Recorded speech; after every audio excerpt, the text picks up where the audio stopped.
Xin chào anh em, lại là mình đây rồi.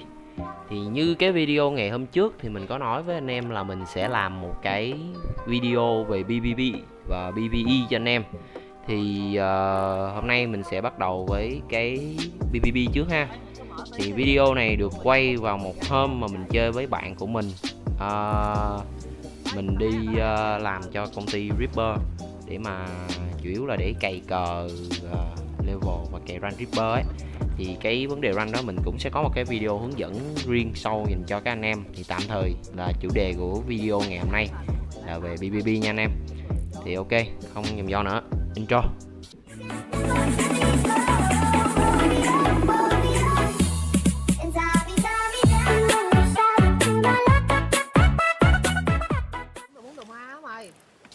Ok, mà nó quay trở lại rồi đây.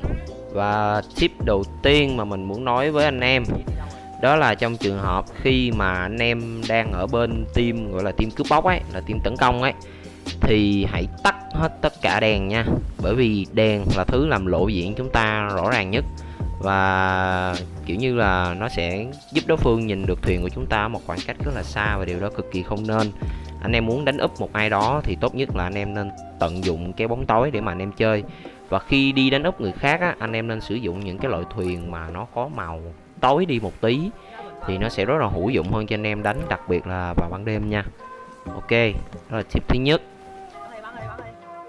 Đây, và sau một hồi ấy thì mình đã chạy đủ tầm đến với chiếc thuyền 4. Thì ngay cái lúc mà mình gặp chiếc thuyền 4 á, thì mình thấy là họ mất một cái lỗi khá là cơ bản, đó là họ lại neo cái thuyền của họ lại ngay ở giữa vùng biển. Đó là một cái lỗi rất là sai lầm.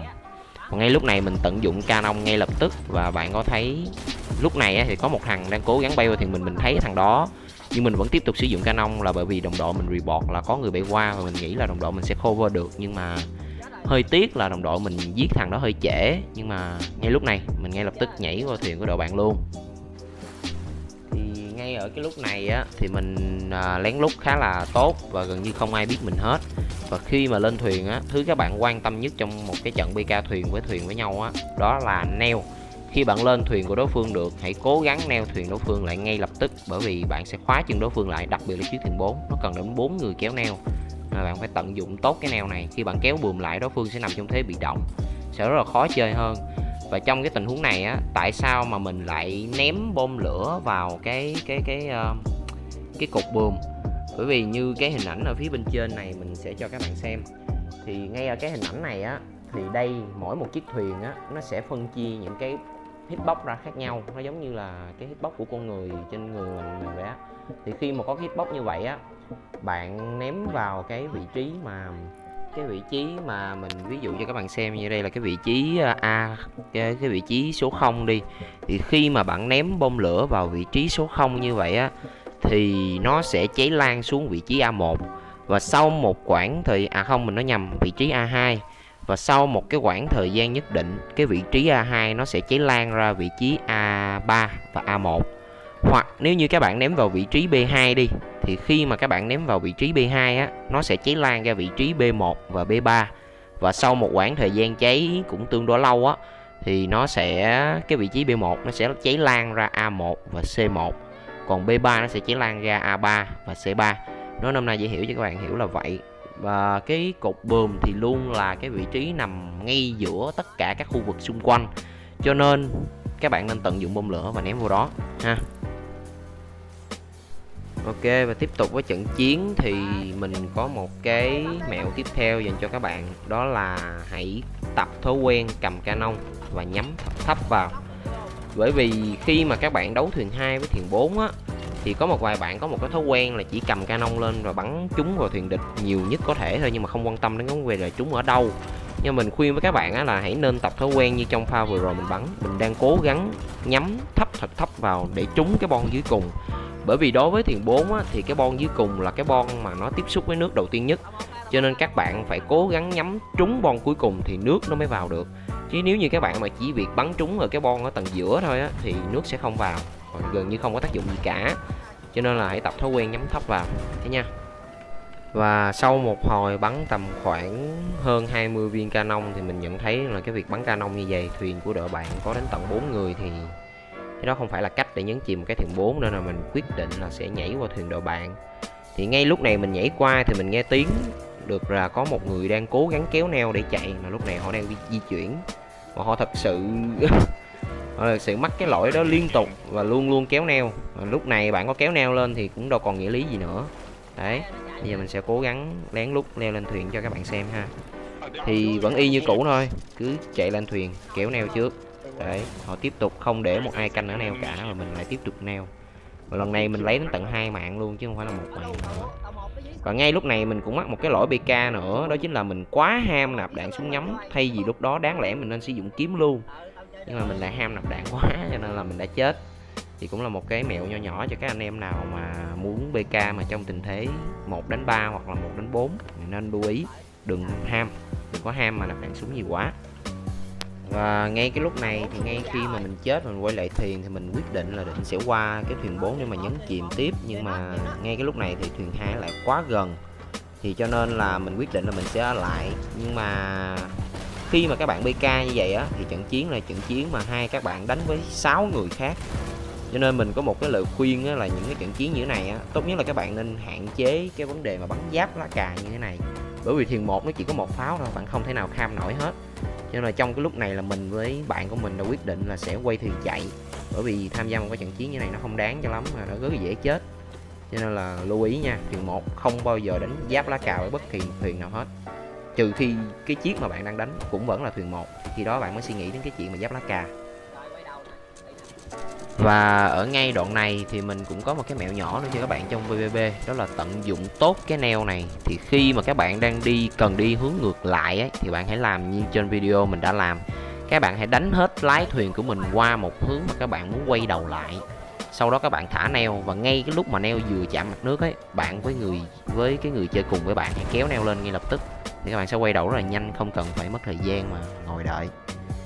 Và cũng ngay lúc này thì mình lại bắt đầu giáp mặt với cái chiếc thuyền 4, mình quyết định mình bay qua luôn. Và lần này tiếp tục một lần nữa mình lại leo lên được thuyền của họ, y như cũ, leo lên thả neo rồi như không một ai thấy mình cả. Và lần này mình thấy khá là thuận tiện và mình đã BK với họ, và lần này BK khá là ngon, mình đã hoàn toàn chiếm được chiếc thuyền.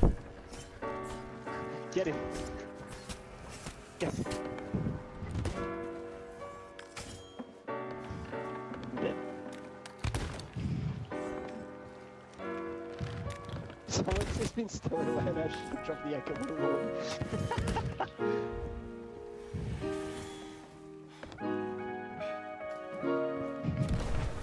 Và sau khi mà các bạn chiếm được thuyền của đội bạn rồi, thì việc mà các bạn nên làm đó chính là các bạn hãy lấy hết tất cả những thứ có giá trị trên tàu. Bạn hãy lấy hết tất cả những gì mà các bạn thấy là các bạn có thể lấy được, bởi vì khi các bạn chết á thì các bạn vẫn có thể về thuyền và vẫn giữ được các item đó. Và ngay lúc này á, thì một chiếc thuyền 2 vừa chạy qua, chiếc thuyền 2 quyết định là sẽ nhắm tụi mình chứ không đánh chiếc thuyền 4. Mình đã định là sẽ có cái quyết định chạy về, nhưng mà mình lại thấy mình lại nghe được là cái thanh niên khi nãy vừa sắp lên bắn mình xuống, thanh niên nó nghĩ là thanh niên đã giết được mình rồi như lúc này. Đấy, cho nên là mình có một cái mánh nữa, một cái mẹo nữa để mình khuyên anh em là đừng bao giờ report sai cho đồng đội của mình ha. Khi nào giết được thì hãy nói, đừng bao giờ report sai. Rất may mắn là pha này mình bị mắc lỗi là mình đã quá ham giết cái bạn mà đang hất nước đó, chứ nếu như thật sự mình còn sống mà mình không ham nhắm như vậy thì mình chắc là chiếm thuyền của họ lâu hơn rồi. Cho nên là không có ai đáng sợ bằng đồng đội đâu, nên đừng có report sai giùm mình ha. Ok, và tiếp tục với cái video PvP hôm nay thì mình có một cái mẹo giúp cho các bạn đi đánh nút người khác nữa. Thì trên cái đạo Reaper Hideout này á, thì đúng là nó có canon thật, nhưng mà sẽ không có một con xương nào sử dụng cái canon đó cả, nên mình chắc chắn rằng là có một người đang sử dụng nó, nên là quyết định là mình đã bay lên đảo luôn. Đây, mình sẽ canh canon là chở, mình sẽ bay lên đảo để các bạn xem.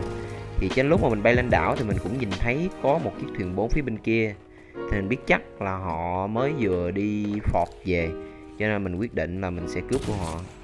Và ngay lúc này khi mình combat á, mình thấy cái bạn này là bạn ấy đang cầm shotgun, cho nên là mình quyết định giữ khoảng cách xa để mà sử dụng súng lục, bởi vì mình cầm súng lục thì mình sẽ luôn luôn có lợi thế hơn ở những cái khoảng cách xa.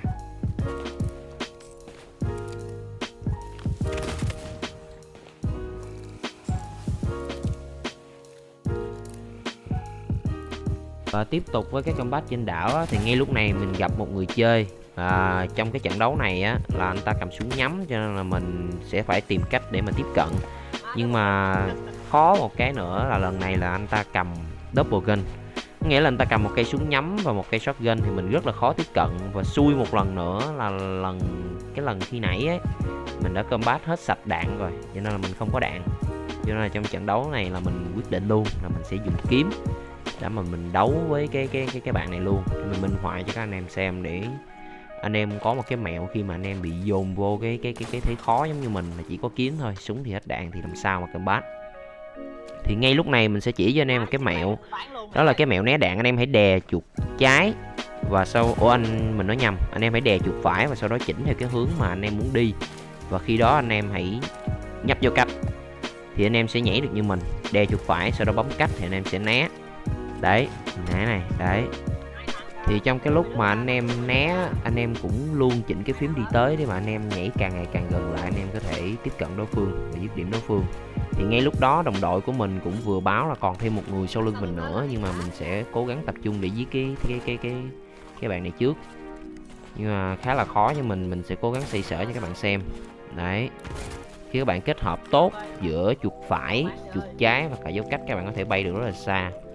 Và cái bạn này cũng khá là giỏi trong cái việc cầu quay, bạn ấy ăn máu liên tục nên là mình chọt dính 2 phát chuột phải rồi, bạn ấy vẫn chưa chết.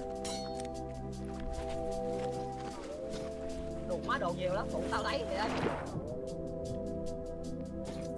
Và sau một hồi quyết định thì mình thấy rằng là cái việc đánh như thế này nó chỉ tổ mất thời gian thêm mà vẫn còn một người phía sau nữa, cho nên là mình đã quyết định bỏ thanh niên đó. Mình sẽ tìm cái người thứ hai mình giết, nó sẽ dễ hơn, bởi vì thanh niên nó cũng chẳng có cầm đồ gì cả. Cái rương đồ khi nãy mình cũng đã lấy rồi, cho nên là quyết định mình sẽ bỏ anh ta.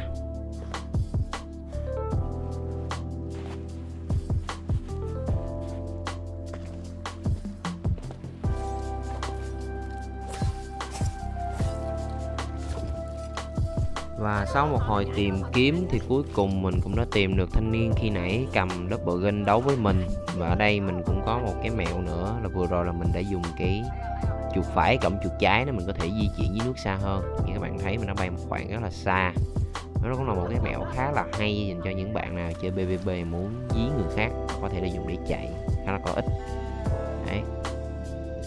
Và đó là tất cả những mẹo PvP ngày hôm nay mà mình muốn chia sẻ với anh em. Thì mình cũng cảm ơn tất cả những anh em nào mà đã xem video tới giây phút này. Nếu như các bạn thấy video của mình có ích, video của mình hay, thì hãy để lại cho mình một like và một share. Và nếu như được thêm nữa, anh em hãy cho mình thêm một subscribe nữa. Nó sẽ là một cái nguồn động lực rất là lớn cho mình và team của mình để làm thêm nhiều video hướng dẫn về Sea of Thieves nữa. Có bất kỳ một cái thắc mắc nào về game hoặc là những cái gì đó khó hiểu, các bạn hãy để lại comment bên dưới, mình sẽ cố gắng giải đáp trong thời gian sớm nhất. Cảm ơn anh em và hẹn gặp lại.